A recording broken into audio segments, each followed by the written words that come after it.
Perlis மந்திரி பெசார் ஷுக்ரி ரம்லிக்கான ஆதரவை வாபஸ் பெற்றதாக கூறப்படும் 3 பெர்லிஸ் சட்டமன்ற உறுப்பினர்களை பாஸ் கட்சி பதவி நீக்கம் செய்துள்ளது. சாத் சமான், ஃபக்ருல் அன்வார் இஸ்மாயில் மற்றும் ரிஜ்வான் ஹாஷிம் ஆகியோரின் உறுப்பினர் பதவியை நீக்க கட்சியின் மத்திய செயற்குழு நேற்று நடந்த கூட்டத்தின் போது முடிவு செய்ததாக பாஸ் கட்சியின் தலைவர் அப்துல் ஹாடி அவாங் தெரிவித்துள்ளார். கட்சியின் அரசியலமைப்பின்படி மூவரின் பதவி நீக்கம் செய்யப்பட்டதாக ஹடி கூறினார். கட்சி அரசியலமைப்பில் பாஸ் உறுப்பினர்களுக்கான ஒழுங்கு விதிகளை கையாளும் ஒரு ஷரத்தின்படியும் இந்த நீக்கம் செய்யப்பட்டுள்ளதாக அவர் கூறினார். பெர்லிஸ் ராஜாவிடம் ஷுக்ரியை இனி ஆதரிக்கவில்லை என்று அறிவித்து சட்டப்பூர்வ அறிவிப்புகளை சமர்ப்பித்ததாக கூறப்படும் 8 பெரிகாத்தான் நேஷனல் சட்டமன்ற உறுப்பினர்களில் இந்த மூவரும் அடங்குவர் என்று தெரிவிக்கப்பட்டுள்ளது. மற்ற 5 பேர் பெர்சாத்துவை சேர்ந்தவர்கள் என்று கூறப்படுகிறது. 15 உறுப்பினர்களை கொண்ட பெர்லிஸ் சட்டமன்றத்தில் ஷுக்ரி உட்பட 9 பாஸ் சட்டமன்ற உறுப்பினர்கள் உள்ளனர். 5 பேர் பெர்சாத்துவை சேர்ந்தவர்கள் மற்றும் ஒருவர் PKR கட்சியை சேர்ந்தவர். மாநில சட்டமன்றத்தில் பக்கத்தன் ஹரப்பானின் ஒரே பிரதிநிதியான PKRின் கன் ஐ லிங் ஆட்சியாளரிடம் ஒரு SDயை சமர்ப்பித்ததாக நம்பப்படுகிறது. மாநிலத்தின் கட்டுப்பாட்டை கைப்பற்றி அதன் சொந்த மந்திரி பசாரை நிறுவுவதற்காக ஷுக்ரியை வெளியேற்றும் நடவடிக்கையின் பின்னணியில் பெர்சாத்து இருப்பதாக ஊகங்கள் தெரிவிக்கின்றன. இருப்பினும் 8 பெரிகாத்தான் நேஷனல் சட்டமன்ற உறுப்பினர்களும் ஷுக்ரியை மந்திரி பசாராக பதவி நீக்கம் செய்வதற்கான திட்டமிடப்பட்ட நடவடிக்கையில் ஈடுபட்டதாக கூறப்படும் கூற்றுகளை பெர்லிஸ் பெரிகாத்தான் நேஷனல் தலைவர் ஷஹிடான் காசிம் மறுத்துள்ளார். தலையில் முக்காடு அணிந்த நிலையில் ஒருவர் சலூனில் மது அருந்துவதை காட்டும் வைரலான வீடியோ தொடர்பாக 24 வயது ஆணும் ஒரு பெண்ணும் கைது செய்யப்பட்டுள்ளனர்.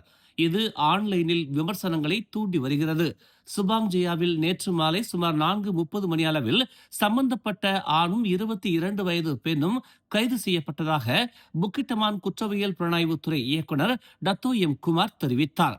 தலையில் முக்காடு அணிந்து மதுபானங்களை அருந்திய நபர் ஓர் ஆண் என்பது முதற்கட்ட விசாரணையில் கண்டறியப்பட்டதாக அவர் ஒரு அறிக்கையில் தெரிவித்தார். இந்த வழக்கு தண்டனை சட்டத்தின் பிரிவு 298A கீழ் நல்லிணக்கத்தை சீர்குலைத்தல், ஒற்றுமை இன்மை அல்லது விரோதம், வெறுப்பு அல்லது தீங்கிழைக்கும் எண்ணத்தை ஏற்படுத்துதல், மத அடிப்படையில் ஒற்றுமைக்கு பாதகமான முறையில் செயல்பட்டதற்காக விசாரிக்கப்படுவதாக எம் குமார் கூறினார். ஆன்லைன் வசதிகள் அல்லது சேவைகளை முறையற்ற முறையில் பயன்படுத்துவதற்காக 1998 ஆண்டு தகவல் தொடர்பு மற்றும் பல்லூடக சட்டத்தின் பிரிவு 233 கீழும் விசாரணைகள் மேற்கொள்ளப்பட்டு வருவதாக அவர் மேலும் கூறினார். மத உணர்வுகளை வேண்டுமென்றே மதிக்க தவறி இணக்கமற்ற சூழலை உருவாக்கும் எந்த ஒரு நபருக்கும் எதிராக காவல்துறை உறுதியான நடவடிக்கை எடுக்க தயங்காது என்று அவர் எச்சரித்தார். ஒவ்வொரு குடிமகனும் மதிக்கப்பட்டு பாதுகாக்கப்பட்டு நாட்டின் எதிர்காலத்திற்கு பங்களிக்க இடம் கொடுக்கப்படும் போது உண்மையான ஒற்றுமை வெளிப்படுகிறது என்று பிரதமர் டதஸ்ரீ அன்வார் இப்ராஹிம் தமது கிறிஸ்துமஸ் வாழ்த்துச் செய்தியில் தெரிவித்துள்ளார்.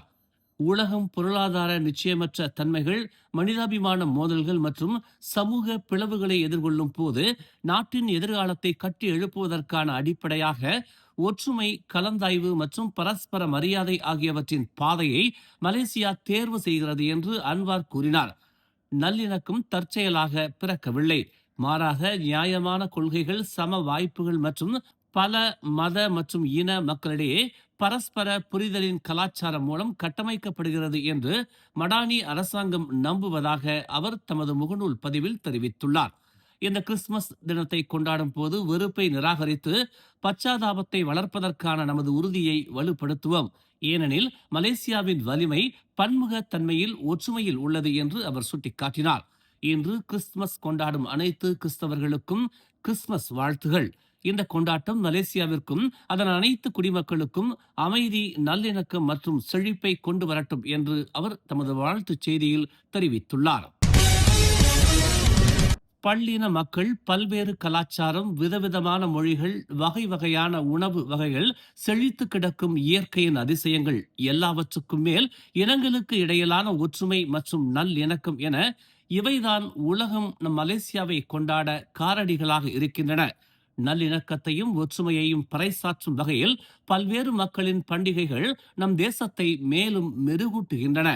அந்த வகையில் கிறிஸ்தவ பெருமக்களின் உன்னத திருநாளான இந்த கிறிஸ்துமஸ் நன்னாள் நம் தேசத்தின் கோலாகல விழாவாக இன்று கொண்டாடப்படுவதில் தாம் மகிழ்வதாகவும், பல்லின உறவுகளும் அதில் பங்கேற்று மகிழ்வதில் தாம் பெருமை கொள்வதாகவும் ஓம்ஸ் அறவாரிய தலைவரும் மலேசிய அரிமா சங்கத்தின் தோற்றுநருமான ஓம்ஸ் தியாகராஜன் தமது கிறிஸ்துமஸ் வாழ்த்துச் செய்தியில் தெரிவித்துள்ளார்.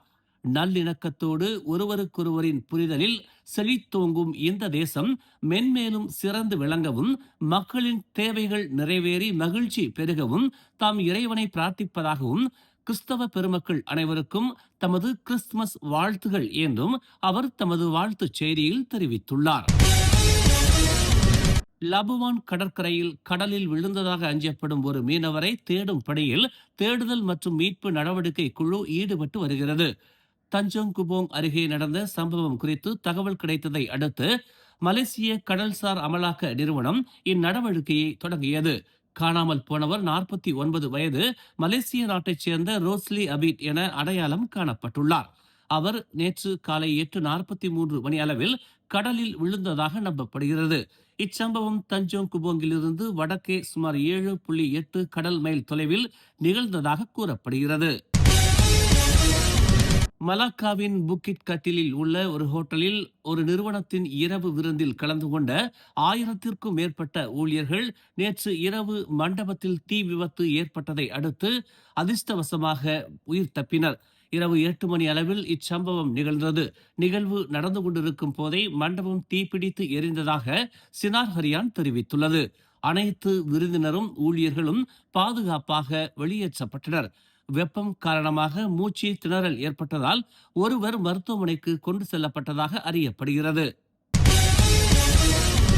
மேலும் செய்திகளை தெரிந்து கொள்ள தமிழ் மலர் இணையதளம், தமிழ் மலர் செயலி மற்றும் மலர் டிவி யூடியூப் சேனலை வலம் வாருங்கள். எங்களோடு இணைந்திருக்க மலர் டிவியை பதிவு செய்து கொள்ளுங்கள். உறவுகள் மகிழ்ந்திட விருப்பம் மற்றும் பகிர்வு சேவையை சொடுக்கிடுங்கள்.